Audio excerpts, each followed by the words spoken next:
Hello there, welcome to Chuck's Die-Cast Car and Model Reviews. Today we're taking a look at a model of a very cool car. This is a model of the Ferrari 499P as made by Bburago. This is one of their higher end models, so it wasn't your usual inexpensive Bburago. This one cost me about $115, I believe. And it's actually a pretty good model. The Ferrari 499P is the winner of Le Mans in 2023, and I think it's a very, very cool car. In fact, the Le Mans Hypercar series that just came into effect has been sort of rejuvenation of the Le Mans prototype category, in that all these different manufacturers have decided to come in and become part of this class, including Ferrari, of course, Porsche, BMW, Peugeot, Alpine, Lamborghini, Cadillac, and so on and so forth.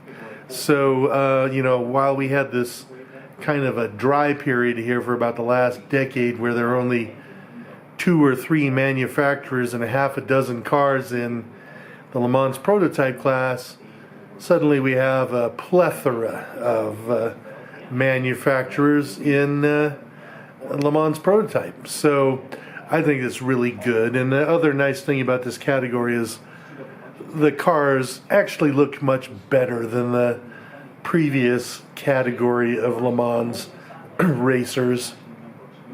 The Porsches and the Toyotas and Audis, of the last dozen or so years, honestly, I did not find visually appealing at all. But I do like these cars quite a bit. Although it's kind of interesting, but you look at a car from the last time Ferrari raced at Le Mans, which was early 1970s, 1973, and you compare the two, you will see that these modern cars are gigantic. I mean, this is a Porsche 917, from the early 70s, and these new cars are a good, 3 feet longer probably than the Porsche 917. But at the same time, and also they have really not that much more power, really.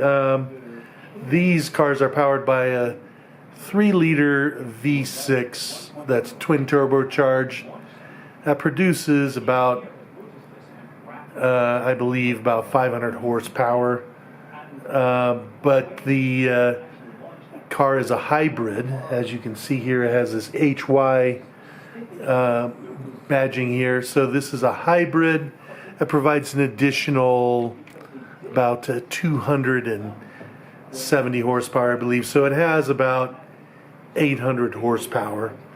The V6 engine is based on the engine of the Ferrari 296 road car, which is kind of interesting. But it is certainly plenty fast, but like I said, just not that much more powerful than the Porsche 917s of the early 70s, all things considered, because I'm sure the modern cars weigh more than the 917s did. So let's go ahead and take a look at this model here. This is a model of the winner of Le Mans last year, and it is pretty nicely done, honestly. Of course, it's a higher end Bburago, so it's better than the standard Bburago you'll find. You can see here that, first of all, the detailing here.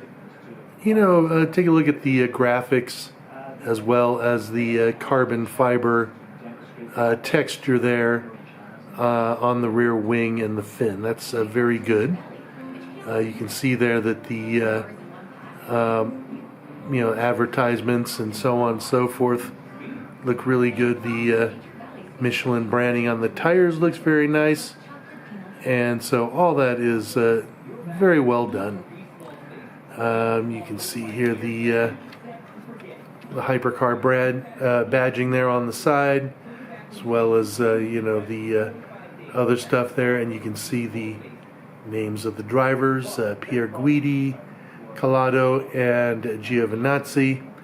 The only one I know is Giovinazzi, who is a test driver for Ferrari and also drove for the Alfa Romeo Formula One team for a year or so. Taking a look at the front here, detailing of the LED headlights is pretty well done there. I like that. And the again, the carbon fiber texture on the front wing looks very good as well. Interestingly, if you look at the top of the car, you'll see that for all four wheels they have an open top of the wheel well. That's, in order to provide venting of high pressure air in the wheel wells, and in the past that was usually covered by slots, but I guess they changed the regulations and now you don't have to have the wheels covered and they can just have it open like that. Interesting to see just how narrow the cockpit is, by the way. That's pretty tight in there. Okay, and taking a look at the rear of the car. First of all, you can see the exhaust there on either side of the rear fin. Again, nice detailing on the carbon fiber, and the wing looks pretty nice as well. Although it's kind of surprising, there's no advertising on there. I guess they couldn't find a long and skinny company name to put on there. I don't know, but taking a look at the rear here, you can see as well the very large Venturi coming out from underneath. Also, you can see that the wheel wells are actually open at the back, just again to provide more of a place for the air to vent from the rear wheel wells, and probably also to save some weight also. Looking at the underside, they did do some nice detailing here on the underside, showing all the different scalloping and the under tray and everything, so that looks good.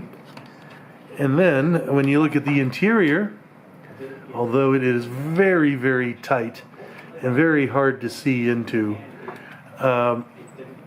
it looks pretty good.